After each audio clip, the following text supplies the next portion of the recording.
नटराज सांस्कृतिक अनुष्ठान भद्रक प्रतिवर्ष भली ए वर्ष मध्य आयोजित करुच्ची नाट्य महोत्सव 2025।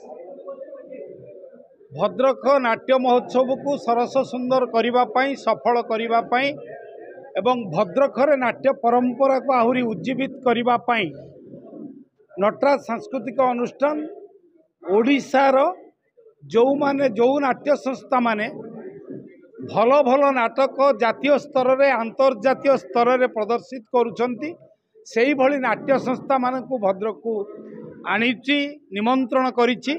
सेमानक नाटक परिवेषण करिबा फल रे भद्रकवासी मानकर सेही भली उत्कृष्ट धरणर नाटक देखिला परे नाट्य परंपरा प्रति सेमानकर आकर्षण बढ़िबो, नाट्य महोत्सव सफल हबो। एक आमर उद्यम द्वितीय उद्यम ए वर्ष आउ गोटे नुआ योजना करिछु, नाटक देखंतु पुरस्कार जीतंतु। एक अन्यतम आकर्षण जे प्रतिदिन आमर जो दर्शक माने आसीबे से दर्शक मानक आम ऑडिटोरियम को प्रवेश पथरे सेमानकु गोटे गोटे टोकन दिया जिवो। सेई टोकन शेष रे नाटक सरिला परे जेतेबेले लकी ड्र करा जिवो, जो दर्शकंक नारे उठिबो सेई लकी दर्शक आम नाट्य संस्था तरफरु संबर्धित हेबे, पुरस्कृत हेबे।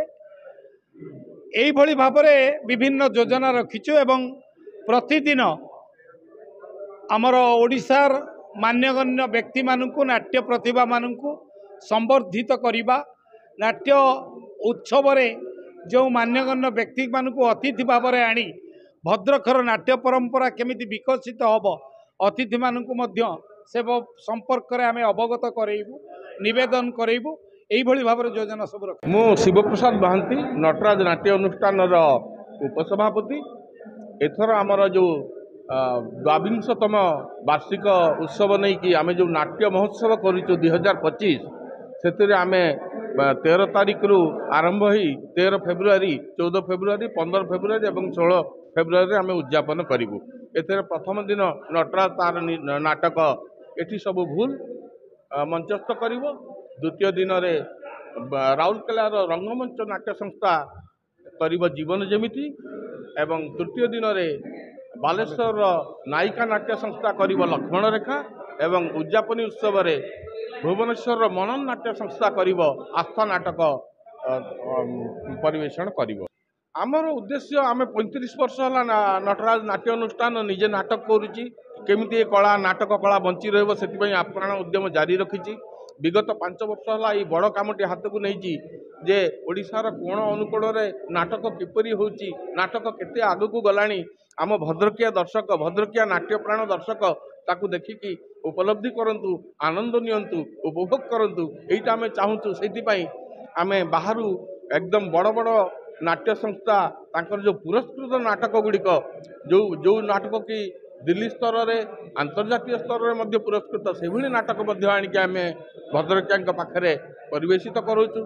जेमती कि भद्रकिया भितर आगामी पीढ़ी भितर गोटे नाटक प्रति गोटे स्पृहा जागृत हो, गोटे रुचि जागृत हो, ये कला बंची रहू।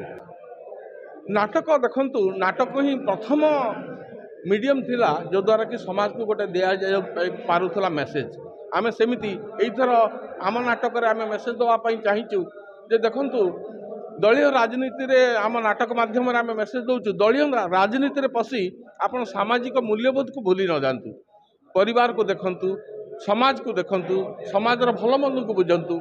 किंतु आपण दलीय राजनीति केमती आपण दल सरकार करिवो, केमती आपण दल बढ़िबो आकु से सब इम्पोर्टेंट नुहे, परिशेष रे आपण पश्चाताप करिवे। एही होची हमर नाटकर मेसेज ए वर्षर।